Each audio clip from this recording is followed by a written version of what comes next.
Congress party USAID और Soros foundation के साथ मिलकर देश को टुकड़े टुकड़े करना चाहती है। अरे निशिकांत जी चुप करके बैठिए। शायद हमारे मित्र निशिकांत दुबे जी इस बात को तो मानेंगे कि मैंने संविधान शायद थोड़ा सा उनसे ज्यादा पढ़ा हुआ है। और मैं एक टेप लाया हूं, मैं सुना दूं आपके सामने। इंदिरा जी का भाषण सुनाऊं थोड़ा सा? क्या था? मैंने कभी ऐसा नहीं देखा। लोकसभा और राज्यसभा में सत्ता पक्ष और विपक्ष के बीच क्यों कहासुनी हुई, क्यों झड़प जैसा माहौल बना, वो आपको बताएंगे। लोकसभा में बीजेपी के किस सांसद ने आज फिर से जॉर्ज सोरस का मुद्दा उठाया, और जब जॉर्ज सोरस का मुद्दा उठाया तो कांग्रेस के सांसदों ने क्या किया जिसकी वजह से लोकसभा की कार्यवाही स्थगित करनी पड़ी, वो आपको विस्तार से बताएंगे।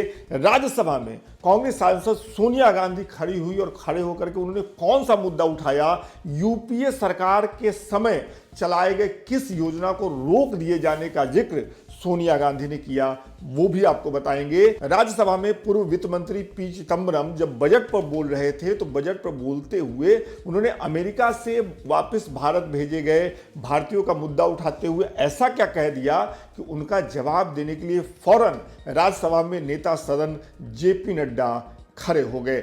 और कांग्रेस सांसद प्रमोद तिवारी ने राज्यसभा में कुंभ को लेकर के क्या सवाल पूछा जिसके जवाब में सभापति बोले, सनातन के लिए अपनी पाचन शक्ति को थोड़ा बढ़ाइए। सब कुछ, सारे सवालों के जवाब जो कि संसद से जुड़े हैं, विस्तार से आपको देंगे। आपको करना यह है कि हमारे साथ इस शो में आखिर तक बने रहिए।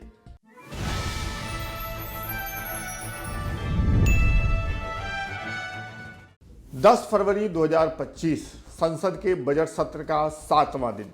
लोकसभा और राज्यसभा की कार्यवाही अपने तय समय यानी सुबह 11 बजे शुरू हुई।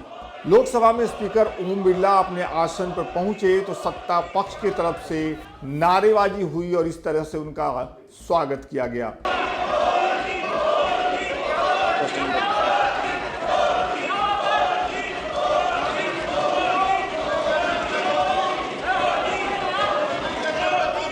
लोकसभा में जो हुआ उसी तर्ज पर राज्यसभा में भी सभापति जगदीप धनखड़ के आसन पर पहुंचने के बाद ये वाली नारेबाजी हुई जो अभी अभी आपने लोकसभा में देखी।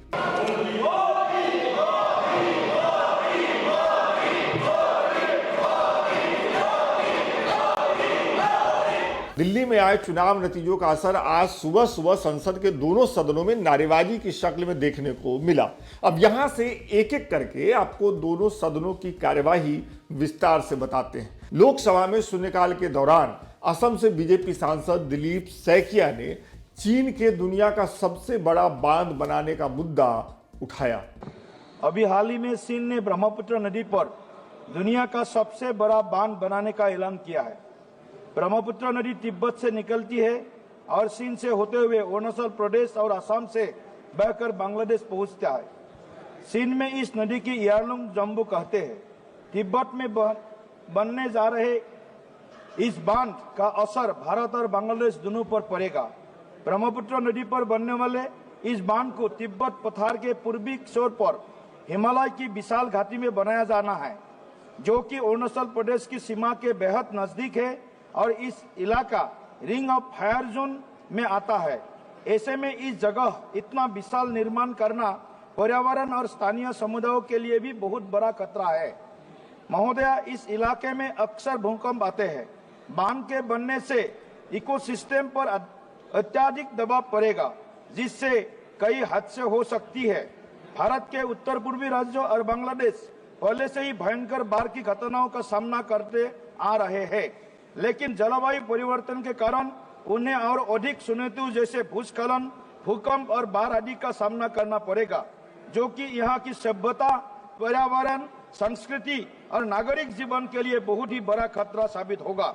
इस बांध के निर्माण से दुनिया का सबसे बड़ा बांध हो जाएगा और वर्ष 2023 की एक रिपोर्ट के अनुसार इस बांध पर बनने वाले हाइड्रो पावर स्टेशन से हर साल 300 मिलियन kWh से अधिक बिजली पैदा की जा सकती है। महोदय, चीन लगभग $137 बिलियन की लागत से इस बांध का निर्माण करने जा रहा है, जो कि दुनिया का सबसे बड़ा बांध होगा। उसने जिस बांध को बनाने का प्लान तैयार किया है, उसमें काफी ज्यादा मात्रा में पानी को स्टोर किया जा सकेगा। जाहिर है कि बांध बनने के बाद नदी के बहाव पर सिंध का कंट्रोल हो जाएगा और भविष्य में पूर्वोत्तर भारत में पानी की कमी या बाढ़ का संकट हमेशा के लिए बना रहेगा। साथ ही अरुणाचल प्रदेश की सीमा के बेहद नजदीक तक सिंध का प्रभाव भी बढ़ सकता है। अतः आप महोदय से माध्यम से मेरा केंद्र सरकार से अनुरोध है कि सिंध के साथ द्विपक्षीय वार्ता कर इस बांध के निर्माण को रोकने के विषय में जरूरी कदम उठाने का कष्ट करे, ताकि असम समेत पूरे पूर्वोत्तर भारत को भविष्य के संकट से बचाया जा सके। धन्यवाद महोदय जी।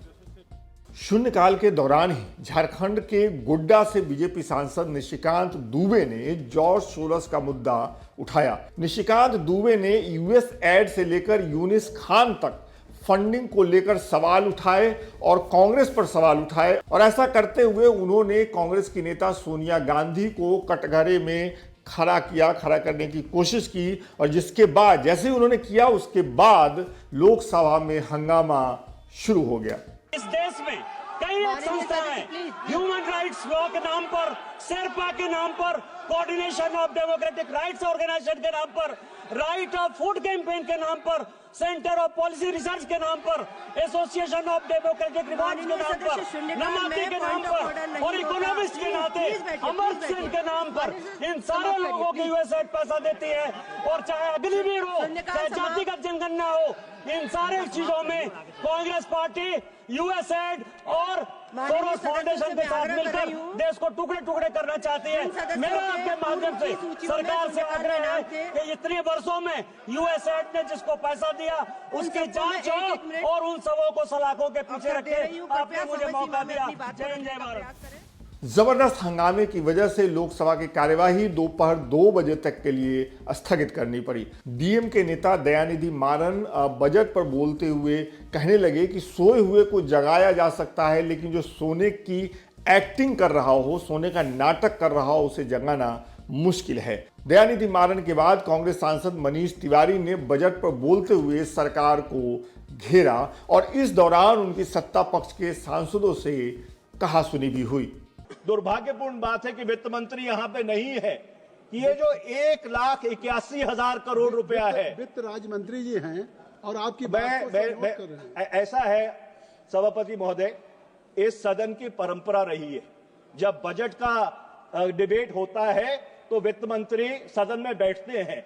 मैं जितने साल इस सदन का सदस्य रहा हूं, मैंने कभी ऐसा नहीं देखा कि वित्त मंत्री आपके सदन में मौजूद ना हो जब बजट के ऊपर डिस्कशन हो रहा हो। तो आप दोबारा स्पष्टीकरण मत दीजिए कि वित्त राज्य मंत्री बैठे हैं। मैं भी उनको जानता हूं, मैंने देखा है उनको बैठे हुए, पर ये सदन की परंपरा के बिल्कुल अनुकूल नहीं है। वो राज्यसभा ये गलत है। राज्यसभा में अच्छा, मैं आगे चलता हूं। अब मुझे आप एक बात बताइए निशिकांत जी, आप बैठे रहिए। Mansukh Mandaviya ji, I am not yielding, please sit down. I am not yielding. चलिए आप कर लिया। तो सभापति महोदय, मैं एक बात पूछना चाहता हूं कि 1,00,000 करोड़ रुपया, अरे निशिकांत जी चुप करके बैठिए, 1,00,000 करोड़ रुपए की आपने रिवायत दे दी। अब मुझे आप एक बात बताइए कि 1,81,000 करोड़ रुपए, आई एम नॉट यील्डिंग,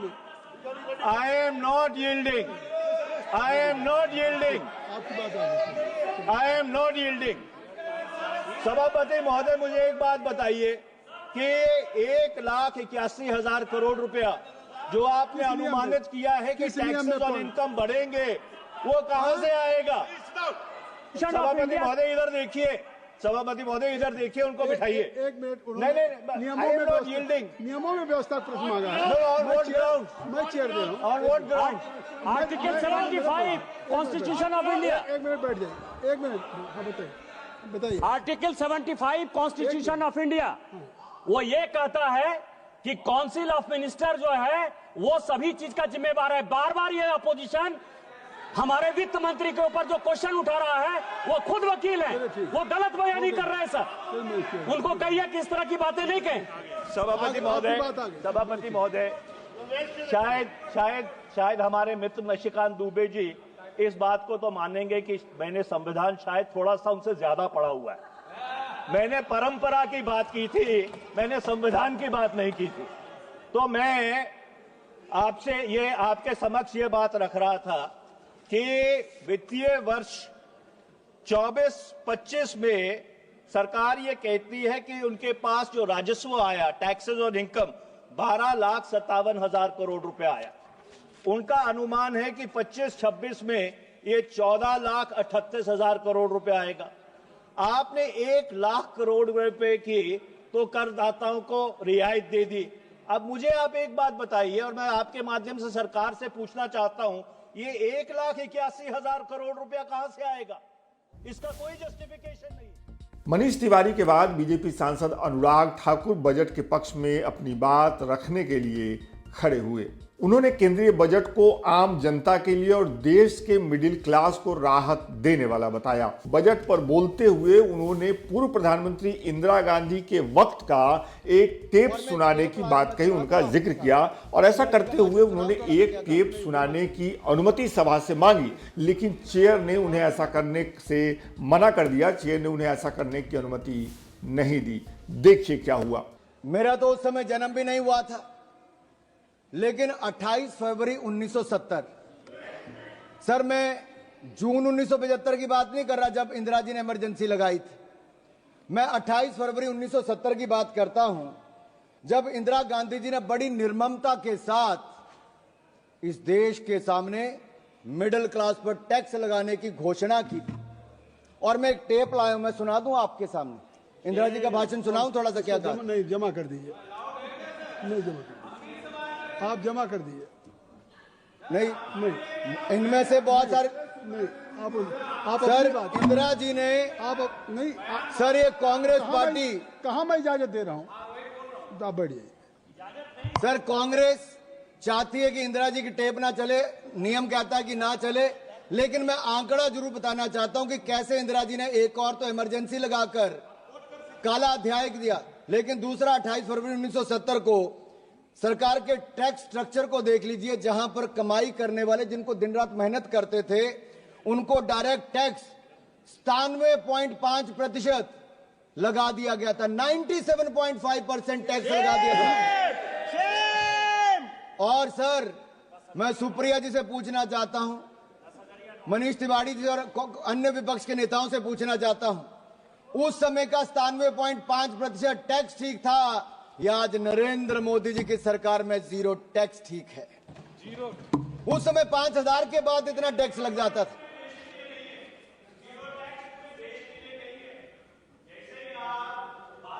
रिकॉर्ड में नहीं जा रही, कोई चीज रिकॉर्ड में नहीं जा रही है। Nothing will go on record except Anurag Thakur ji speech. Please आप कहिए। माननीय सभापति जी, आप उधर क्यों देखते हैं? माननीय सभापति, आप इधर देखिए। मैं आपको ही कह रहा हूं माननीय सभापति जी, ये मनीष जी का दर्द बहुत हल्का, क्योंकि इनकी आमदन 12 लाख से ज्यादा हो सकती है, मैं उस पर टिप्पणी नहीं करूंगा, लेकिन जो करोड़ों लोगों की 12 लाख तक की आमदन है, मैं पूरी जिम्मेदारी के साथ कहता हूं 12 लाख तक कोई टैक्स नहीं देना पड़ेगा, 0 टैक्स है। और मैं याद करा दूं कांग्रेस के अपने मित्रों को, उस समय 5,000 की आमदन के बाद 97.5% टैक्स सरचार्ज लगा के कर दिया था।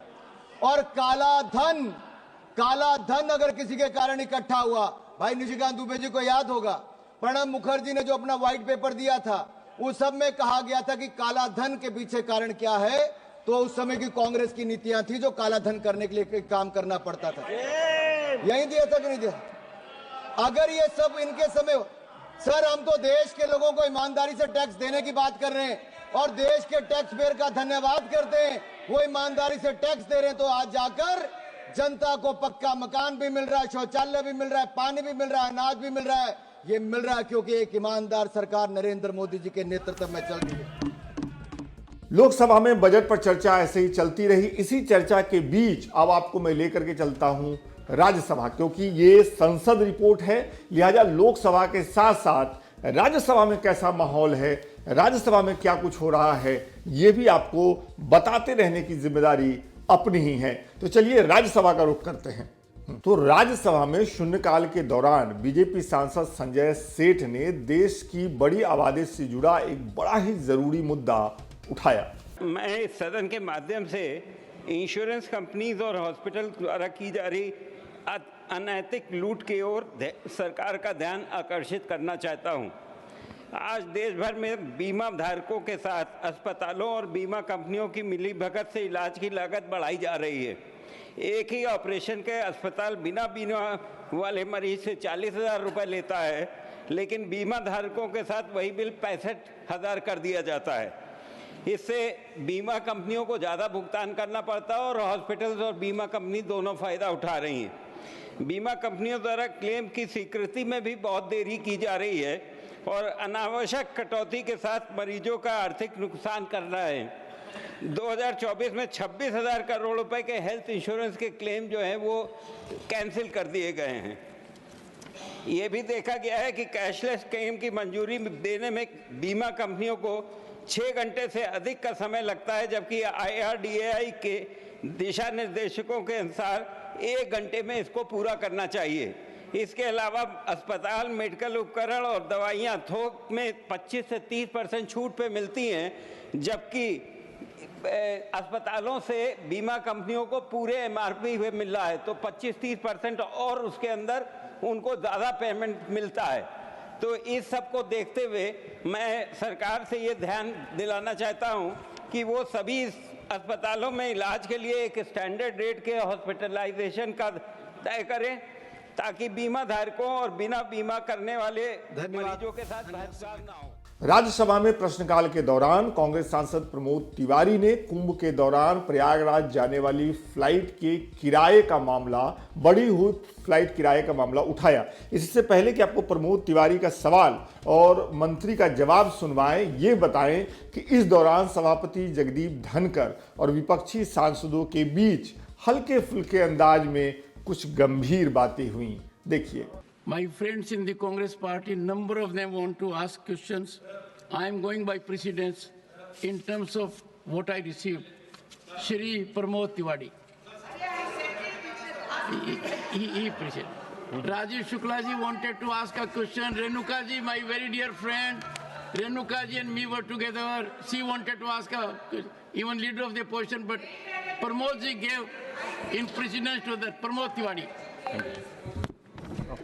We can have, if the government agrees, Honorable Minister, half an hour discussion on this. Come on, Pramod Tiwari. Sir, that satisfies you. मैं सिर्फ I'll discuss. No, I am trying to address every issue on which you wanted me to be removed from this post. One was half an hour discussion. Sir. I'll come one by one to all of them. The credit goes to us then, sir. The credit goes to us then. Yes, credit goes. That a farmer was here in 72 years for the first time. You stole the credit for removing him. Pramod Tiwari ji. पहले भी कई बार ये दिख चुका है कि सभापति और कांग्रेस सांसद जयराम रमेश के बीच कुछ अलग ही संबंध है। दोनों एक दूसरे को टोकते रहते हैं और दोनों एक दूसरे के मौज लेते रहते हैं। खैर, तो अब आपको प्रमोद तिवारी का सवाल और मंत्री का जवाब दिखाते हैं। प्रमोद तिवारी जी। सर, मैं माननीय मंत्री जी से ये जानना चाहता हूं आपके माध्यम से एक डेटा देते हुए कि लंदन जाने का दिल्ली से किराया इकोनॉमी में अगर समय से ले लिया जाए तो 24,000। कितना है? 24,000 जाने का। इकोनॉमी में समय से ले लिया जाए तो लंदन जाने का 24,000। चेन्नई से प्रयागराज जाने का किराया 53,000। Importance of Prayagraj. Sir, Calcutta से प्रयागराज आने जाने का 35,000।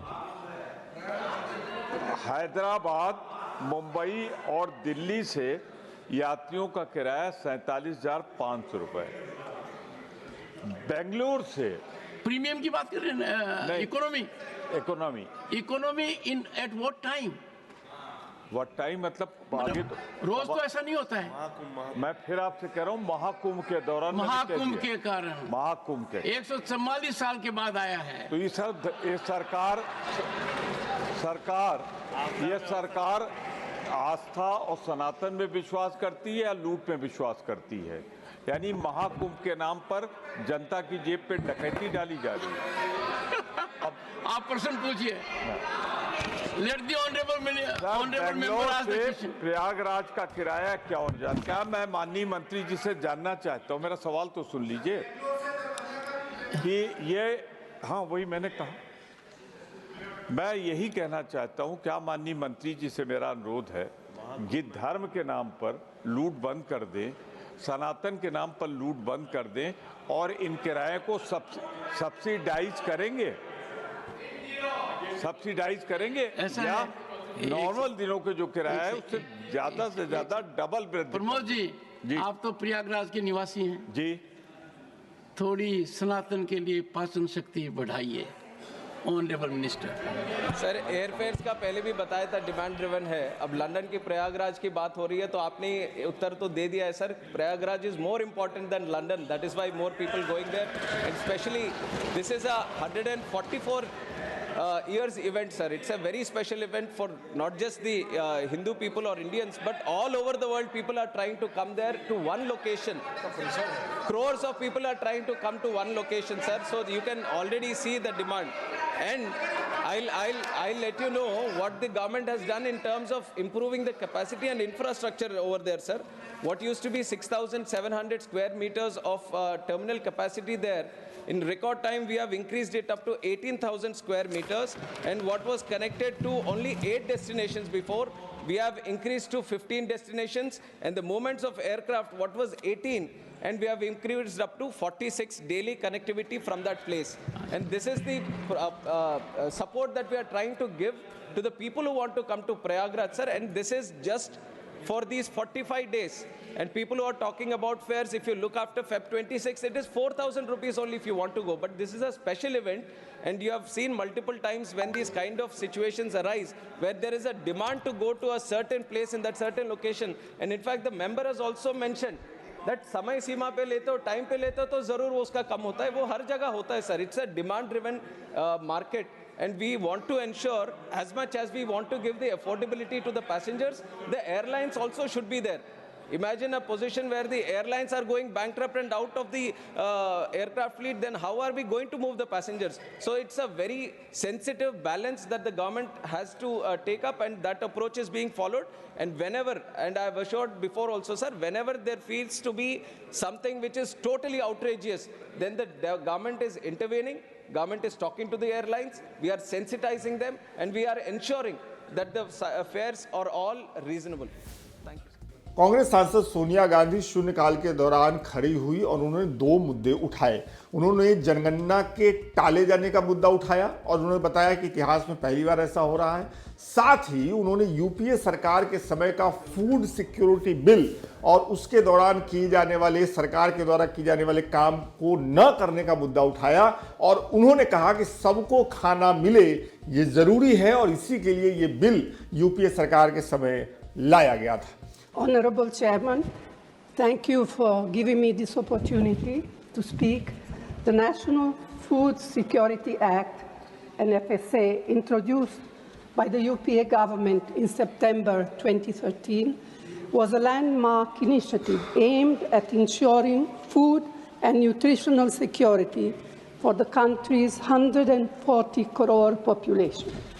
This legislation played a crucial role in protecting millions of vulnerable households from starvation, particularly during the COVID-19 crisis. It is this act that provided the basis for the Pradhan Mantri Garib Kalyan Anna Yojana. Under the NFSA, 75% of the rural population and 50% of the urban population are entitled to receive subsidized food grains. However, the quota for the beneficiaries is still determined based on the 2011 census, which is now well over a decade old. For the first time in independent history, the decennial census has been delayed by more than 4 years. Originally scheduled for 2021, there is still no clarity on when the census will be conducted. The budget allocations reveal that the updated census is unlikely to be conducted this year as well. Around 14 crore eligible Indians are thus being deprived of their rightful benefits under the NFSA. It is imperative, sir, that the government prioritizes the completion of the census as soon as possible and ensures that all deserving individuals receive the benefits guaranteed to them under the NFSA. Food security is not a privilege, it is a fundamental right. Thank you. पूर्व वित्त मंत्री P Chidambaram करीब आधा घंटा बोले और इस दौरान उन्होंने सरकार को घेरा और घेरते हुए उन्होंने कहा कि मौजूदा केंद्र सरकार के पास कोई फिलॉसफी नहीं है, इसीलिए मौजूदा केंद्र सरकार के पास कोई पॉलिसी नहीं है। बजट पर बोलते हुए पूर्व वित्त मंत्री ने अमेरिका से वापस भारत में भेजे गए भारतीयों का मामला उठाया। उन्हें जिस तरीके से सेना के विमान में, माफ करिएगा, हथकड़ी लगा के भेजा गया, वो मामला उठाया। और जब उन्होंने ये मामला उठाया तो उनका जवाब देने के लिए, वित्त मंत्री का जवाब देने के लिए राज्यसभा में नेता सदन जेपी नड्डा खड़े हुए। 1 minute. Sir, he gave a clarification that it is happening since 2012 that they are deported in the Air Force flight. But we would like to know whether they are being handcuffed and chained even from 2012. That's what he said. That's what he said. No, sir. No, sir. He It said has not it happened. He has restrained. not told that. He didn't tell that. The honorable, He didn't tell that. The honorable. He didn't tell that. It happened only this year, sir. One second. Let me clarify. I persuade members of the House, they are very learned, to know about the procedure. Mr. Chidambaram knows it much more than anyone else. The expression used by the honorable leader of the House is very categorical restraint. You know that. And restraint means... Sir, 2009 he said so. He exactly says the same thing. ये लोग, इधर के लोग कभी jail नहीं गए हैं। इनको इधर के लोग, अरे भैया मैं इधर बोल रहा हूं। इनको मालूम नहीं है कि जब कस्टडी ली जाती है तो आपको ध्यान में होगा। Ask them to behave actually.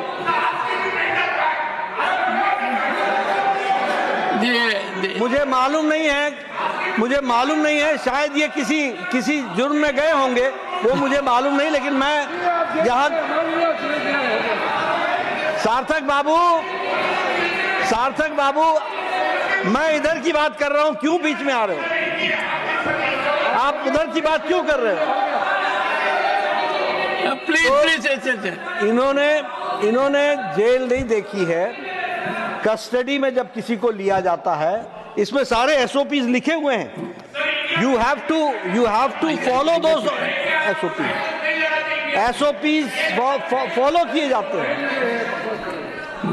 वो सारे एसओपीज फॉलो किए जाते हैं। अब आखिर में आपको बताएं कि आज राज्यसभा में रात 8 बजे तक और लोकसभा में शाम 6 बजे तक बजट पर चर्चा हुई और इस दौरान विपक्षी सांसदों ने बजट को लेकर अपने सवाल, अपनी आलोचनाओं और अपनी शंकाओं को सामने रखा। वहीं सत्ता पक्ष के सांसदों ने अपने भाषण में बजट की तारीफ की। मुझे लगता है कि अगर किसी को भी बजट की सारी बारीकियां समझनी हो तो उसे इन चर्चाओं को देखना चाहिए। तो आज की संसद रिपोर्ट में इतना ही।